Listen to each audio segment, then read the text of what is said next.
paglilinaw, yung pagpabula nito mga ganitong ah, perspectives, no, mahalaga para sa ating pamahalaan para makumbinsi hindi lang yung ating mga kababayan tungkol doon sa potential security risk, kundi pati na rin yung ating mga kapitbahay kasama na yung China, no, na itong Paxilica ay hindi initiative na para i-target ang isang kapitbahay o particular na mga bansa, kundi ito ay initiative ng mga allies at partners kasama ng Pilipinas na palakasin yung ating pambansang kapasidad, no, na makapag-produce ng cutting-edge technologies in the future. Nasa linya po ng ating komunikasyon ngayong umaga si Professor Lucio Blanco Pito III, isa pong Foreign Policy and Security Analyst. Prof, good morning po sa inyo. Si Jade at Admar po ang inyong mga kasama. Maraming salamat po sa inyong oras. Magandang umaga, Jade at Admar. Magandang umaga sa lahat ng taga-subaybay ng inyong palatuntunan. Opo, Prof, kanina na panood o narinig po ninyo itong balita tungkol nga sa Pax Silica project. Ano ho yung inyong pananaw? Ang sabi po ng BCDA, isa itong purong komersyal na inisyatiba na naglalayon ng gawing Silicon Valley ang Pilipinas, ng Pilipinas ang New Clark City. Ano po ang inyong pananaw? Well, yung bansa natin, no, isang developing country, no, at syempre hindi naman lingid sa ating kaalaman na yung ating mga kapitbahay dito sa ASEAN nagkakandara pa na kumbaga makakuha ng ganitong klaseng kapital, no, pamumuhunan na particular doon sa sektor ng teknolohiya, no, yung electronics, semiconductors.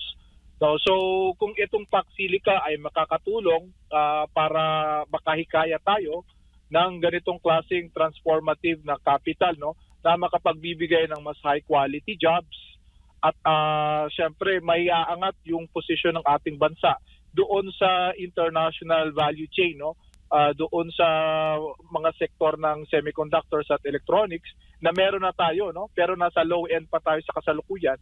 So kung itong Paxilica ay iaangat yung ating posisyon, malaki yung magiging ambag nito para sa ating ekonomiya.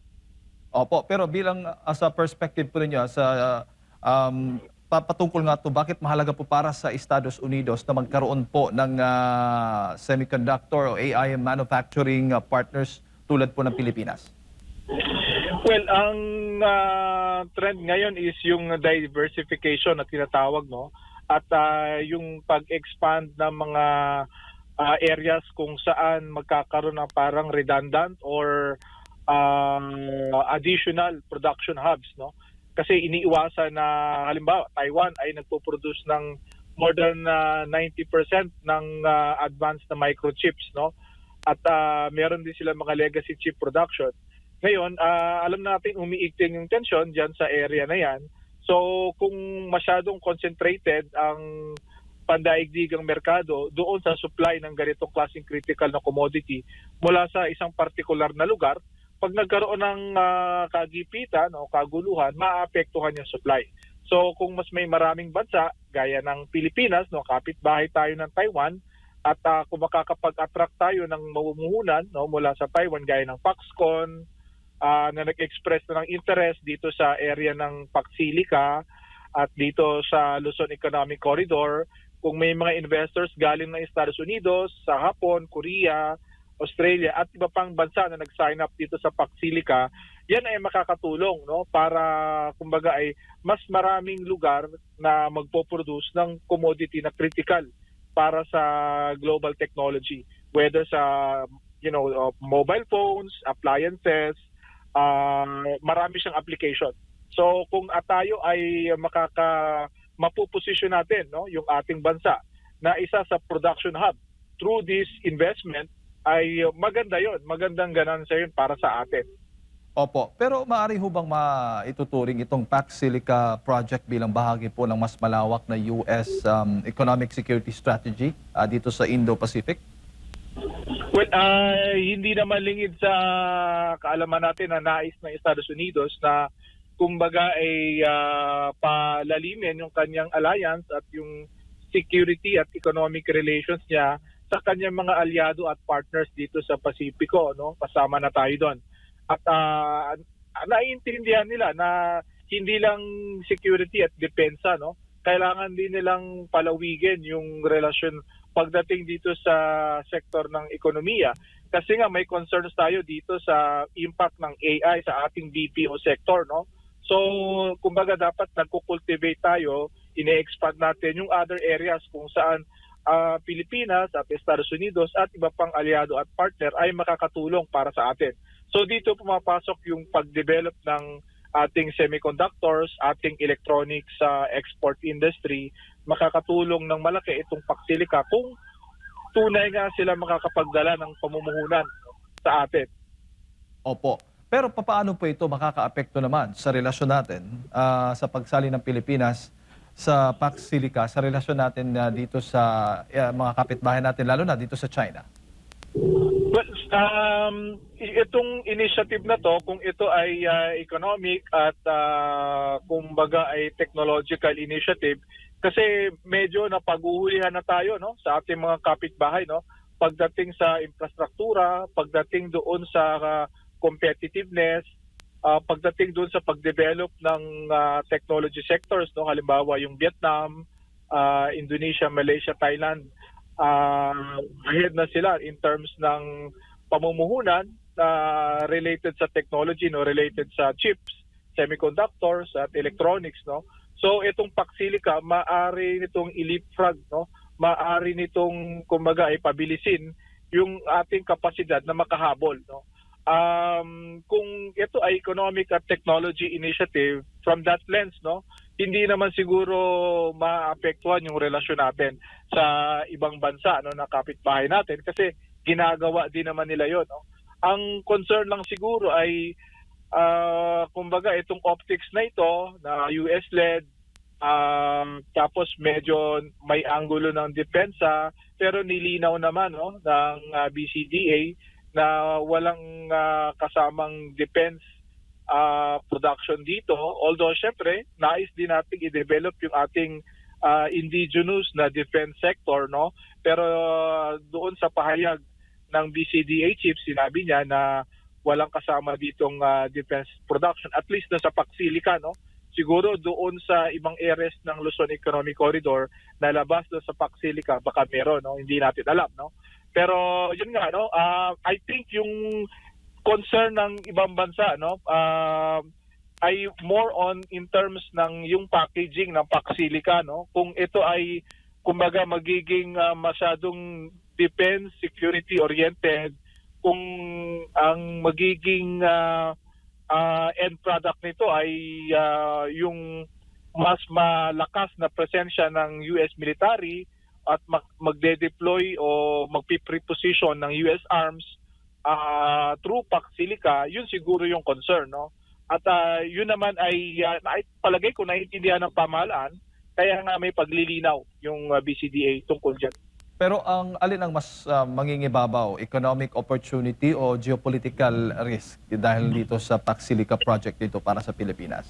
Well, hindi natin maiiwasan yung geopolitical na perspective, no, kasi nga umiigting itong tunggalian ng Estados Unidos sa China at tayo nandun sa kumbaga medyo nasa dilemma tayo kasi Estados Unidos ang ating treaty ally, mahalagang investor din sila sa atin. At the same time, sa kabilang bahagi naman, ang China isa sa pinakamalaking merkado natin, pinakamalaking trade partner. Meron tayong dispute dito sa West Philippine Sea o South China Sea.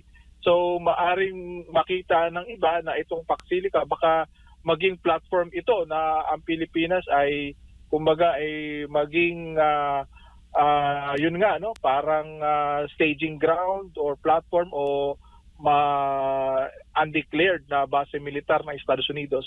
So yung mga paglilinaw, yung pagpabula nito mga ganitong perspectives, to mahalaga para sa ating pamahalaan para makumbinsi hindi lang yung ating mga kababayan tungkol doon sa potential security risk, kundi pati na rin yung ating mga kapitbahay kasama na yung China, no, na itong Paxilica ay hindi initiative na para i-target ang isang kapitbahay o particular na mga bansa, kundi ito ay initiative ng mga allies at partners kasama ng Pilipinas na palakasin yung ating pambansang kapasidad, no, na makapag-produce ng cutting-edge technologies in the future. Opo. Pero papaano dapat panatilihin ng gobyerno, ng administrasyon ngayon yung independent foreign policy habang aktibong nakikilahok po dito sa US-led initiative tulad ng Pax Silica?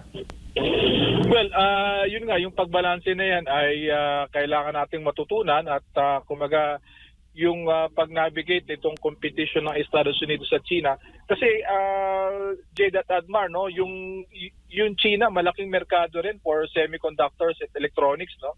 So kung makakapag-produce tayo ng mga ganitong produkto dito sa ating bansa sa pamamagitan ng kapital, no, investment at teknolohiya galing dito sa Pax Silica member countries, most likely isa sa magiging malaking merkado natin ay China.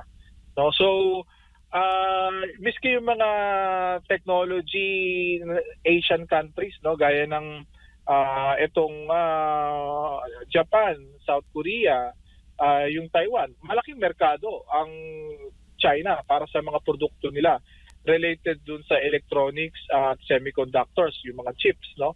So tayo, kung mapapasama tayo dun sa grupo na yon, madedevelop natin itong mga sectors na ito, malaking merkado rin ang China. So mahalaga na yung relations natin with China bilang source ng inputs, mga raw materials, supply chains, at the same time end market, no, ng mga produkto na related doon, no, semiconductors at electronics, mahalaga na yung relasyon natin with China ay stable. Opo. Pero makakatulong po yung Pax Silica upang mabawasan naman yung pag-export ng mineral, Prof? Well, yung nag-export tayo ng mga raw mineral ores, no, alam naman natin na mas low value yun, no? At kailangan natin na ma-develop yung capacity na makapag-proseso nito mga minerals na to para makapag-create tayo ng mga downstream sectors, mas makapag-create tayo ng mas high quality na mga economic opportunities para sa ating mga kababayan. At itong Pax Silica, kung makakatulong ito na makahikayat ng kapital, teknolohiya at pamumuhunan para makapag-develop tayo ng processing industry natin for our finite, no, kasi mauubos itong mga minerals na ito, no, gaya ng copper, cobalt, nickel, marami tayo niyan, pero yun nga, raw ores ang in-export natin. So kung meron tayong processing, mas mainam, no. At syempre malaking merkado ang China diyan sa raw ores, at kung mapoproseso natin yan, malaki yung kapasidad na makagawa tayo ng mas maraming trabaho dito, at syempre may angat natin yung position natin doon sa value chain ng critical minerals. Opo. Bago ko ipasa kay partner Admar, Prof, bilang isang foreign policy and security analyst, suportado po ninyo ito at wala po kayo nakikitang banta para po sa atin na itong Pax Silica project. Well, kaya nga itong 2 taon na parang period, no, kung saan magkakaroon ng negosasyon sa pagitan ng Pilipinas at ng Estados Unidos kasama na ng ibang partner countries, mahalaga itong period na ito para kung ano man yung mga agam-agam natin, kung ano yung mga concerns ng mga stakeholders, no, mula doon sa mga communities na maaring maapektuhan, no, ay mailahad natin at kumbaga mahanapan ng solusyon, no, ma-mitigate kung ano man yung concerns at syempre ma-address hangga't maaari kung mas mainam, no.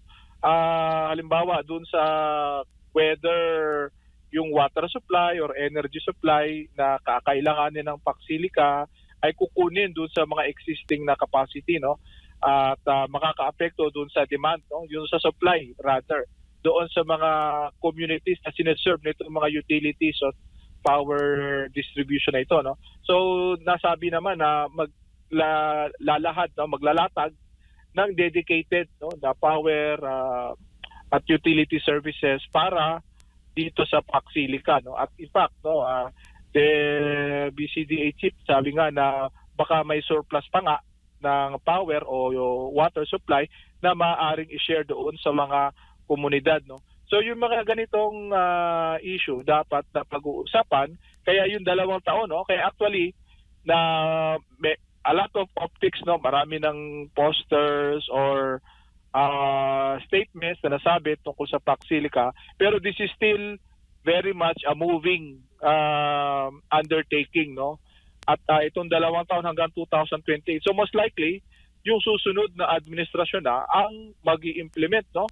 Kung sakaling naayos yung mga gusot, yung mga concerns, kung naayos yon, kung ito ay isa sa katuparan na, yun na, susunod na pamahalaan na ang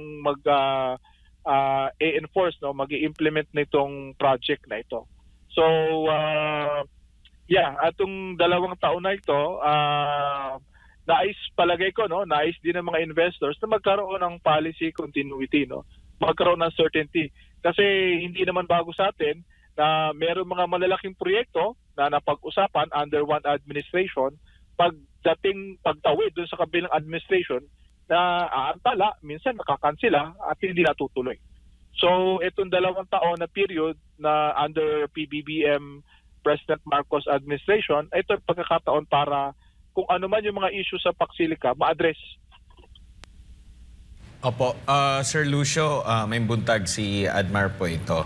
May buntag. Opo, mas sa tingin niyo po ba mas maigi na buksan ito talaga sa publiko kung kasi parang kung ano lang to nababasa lang natin ito sa social media, sa online itong mga pangamba na ito. Why not isama ito at pumasok na dito yung Kongreso, Kamara, Senado, magkaroon talaga ng televised na pag-iimbestiga para malaman talaga kung ano ba yung sitwasyon, ano yung mga pangamba, ano yung agam-agam ukol po rito, Prof. Well, yun nga, yung 2 taon na parang transition period, no? Negotiation period, no? I think more than enough time yun, no? Para pag-usapan itong mga issue na ito, magkaroon ng stakeholder consultation. Nasabi naman kanina doon sa panayam, no, with the BCDA chief na yung mga issue naman ito mula doon sa lupain, no, na kumbaga whether may impact ito sa indigenous community, doon sa water power supply, yun naman ay na-erase na at nasasagot naman so far. So, kumbaga kung magkakaroon siguro ng position paper at mga mas intensive na consultation, mas maganda yon, no, para at least yung mga pangamba na taong bayan, particular diyan sa community diyan sa New Clark, sa area ng Tarlac, ay may address, no? Kasi yun nga, bilang developing country, gusto natin ng kapital, no? Gusto natin ng teknolohiya, gusto natin ng pamumuhunan at mas magandang kalidad ng trabaho, no? Siyempre, lahat naman ng mga ito may kaakibat din, no? Na kumbaga may trade-offs din, no? Maaring magkaroon ng konting maaaring magkaroon ng epekto sa paligiran, sa local economy. So, mainam na itong mga bagay na ito, hindi tinatago at pinag-uusapan. Opo. And dito naman po sa issue na why na tayo na lang po ang ano dito, Prof? Kakayanan ba natin? Mas, 'di ba, meron tayong mga Maharlika Fund. Why not dito natin ibuhos kung may malaking potential na nakikita nga yung ibang bansa dito sa sektor na ito? Tingin nyo po mas maigi na tayo na lang mismo maging independent, hindi pa issue diyan yung usapin sa geopolitical, kasi alam natin ang Pilipinas talagang pinakapangunahing produkto natin na ine-export ay itong mga semiconductors, mga minerals po, Prof. Well, palagay ko, no, pag maganda ang ating regulation, maganda yung meron tayong coherent na national plan, no, kung paano natin i-develop ating semiconductor or electronics industry. Yung Pacsilica, magiging bahagi lang ng plan na yun. So, kumbaga, malinaw sa atin kung saan natin gustong dalhin yung ating industriya ng electronics at semiconductors. Yung Pacsilica ay isa lang doon sa components, no? Or kumbaga ay bahagi siya ng ating overall na national strategy pagdating sa mga sectors na ito. Kasi yung mga kapitbahay natin, meron silang long-term, medium-term plans, no, para i-develop halimbawa yung kanilang chip industry, yung kanilang semiconductor sector. So tayo, dapat meron tayong ganon. At yung Pacsilica ay kabahagi nun, no? Alam naman natin na kailangan natin ng malaking kapital at medyo mas advanced na technology para maposisyon natin yung sarili natin ng mas maayos dito sa global value chain na ito, no? So palagay ko hindi natin kakayanin to kung tayo lang. So kailangan natin kasi yung mga ibang bansa na nag-develop, no? Malaki yung infusion ng foreign capital, no, technologies para ma-develop nila yung national capacity nila on these sectors. So hindi yun iba sa magiging karanasan natin. So ang sa akin lang siguro dapat malinaw sa atin kung ano yung plano natin at maganda yung ating enforcement, maganda yung ating execution at syempre yung regulation ay yung framework, no, mailatag natin na maayos. Opo, any comments naman po dito sa panibagong issue naman sa pagitan ng Pilipinas at China dyan sa West Philippine Sea, Prof? Yun nga, no, itong insidente dito sa Scarborough Shoal recently at dun sa Ayungin Shoal, no. Kumbaga ay nangyari ito habang meron ditong tayo nag-host ng ASEAN Foreign Ministers meeting alongside our partners ASEAN and other ASEAN partners, no, dialogue partners gaya ng China, US. Nandito sila ngayong linggo sa ating bansa, no, para sa mga pagpupulong na ito. So palagay ko itong mga insidente na ito ay kumbaga they highlight the importance of concluding the code of conduct as soon as possible, no, para makatulong maiwasan itong mga ganitong insidente at the same time ay ma-de-escalate yung mga ganitong pangyayari at kumbaga ay makahanap tayo ng paraan na makapag-pursue tayo ng practical cooperation despite of the unresolved disputes natin dito sa issue ng South China Sea. Opo, Prof, hindi naman po ito itinaon dahil andito may mga bisita tayo ng mga foreign minister, mga foreign secretary po ng ibang bansa, lalo na yung galing sa China. Well, hindi naman siguro, no, kasi in the past months, past years, no, nakikita naman natin tong ganitong mga insidente dito sa West Philippine Sea, kabilang na yung mga flashpoint areas, no, itong Ayungin at yung Bahao de Masinloc o itong Scarborough. Meron na tayong mga insidente dyan even before the meeting with ASEAN foreign ministers and other partners ngayong linggo, no, dito sa Manila. Pero yun itong mga insidente na ito ay nangyari, no, kahit na may pagpupulo ngayon, high level na diplomatic gathering dito sa ating bansa. Syempre this highlights nga, no, it underscores yung kahalagahan na itong code of conduct masapilal while tayo yung chair, no, ngayong taon. Isa to sa mga nais nating maging deliverable natin bilang rotating chair ng ASEAN. So kung meron namang silver lining, no, or positive dito sa mga incident nangyari ay ito yung kumbaga magkaroon ng urgency, no, na matapos itong mga negosasyon para magkaroon tayo ng code of conduct para makatulong, no, ayusan itong mga ganitong klaseng untoward incident na maaaring mag-cause, no, ng miscalculation at accidents, no. May mga nasugatan, may na-injury sa bahagi natin. Ayaw natin na mangyari pa na magkaroon pa ng ganong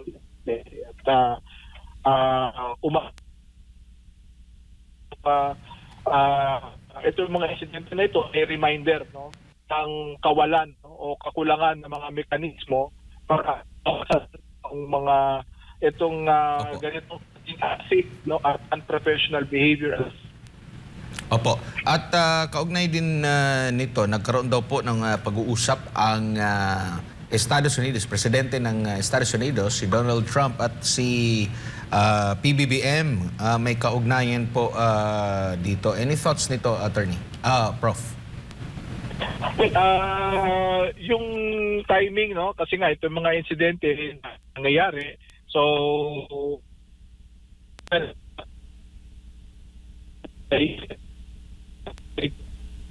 Yes po.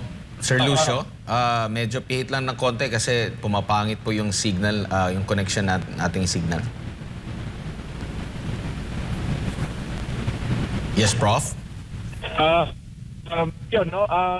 Itong konteksto na ito, no, siguro yung reassurance ng Estados Unidos sa ating bansa, no, dahil nga dito sa mga recent incident dito sa West Philippine Sea, palagay ko yun ay isa sa kumbaga ay naging laman, no, ditong yung call, no, yung tawag sa pagitan ng dalawang leader. At the same time, tayo ang mag-host, no, ng ASEAN East Asia Summit leaders, no, towards the end of the year. Baka mga late October yan or November, no. So siguro mainam na mailatag natin kung ano yung agenda natin at maimbitahan, no, si Pangulong Trump at iba pang world leaders, no. Kasama na yung si China's Premier Li Qiang, no, na dumalo dito sa pagpupulong na gaganap din dito sa ating bansa.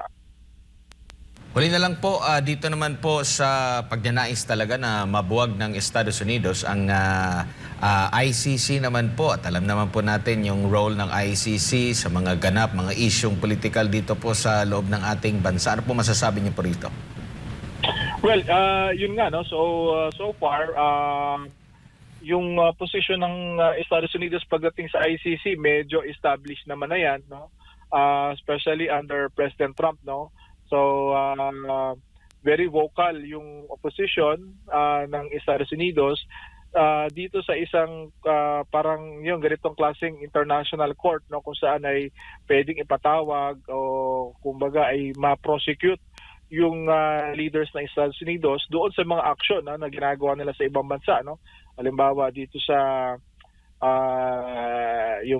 sa Gera, dito sa gitnang silangan, no, at dito halimbawa sa Venezuela, no. So yung concerns at agam-agam ng Estados Unidos, no, na yung mga leaders nila o yung mga decision na gagawin ng kanilang mga leaders ay ma-scrutinize, no, or kumbaga ma-subject to inquiry or investigation at maparusahan ng isang court na kumbaga ilabas sa soberanya ng Estados Unidos. Palagay nila yun ay interference, no, at nila yung ganong klaseng setup.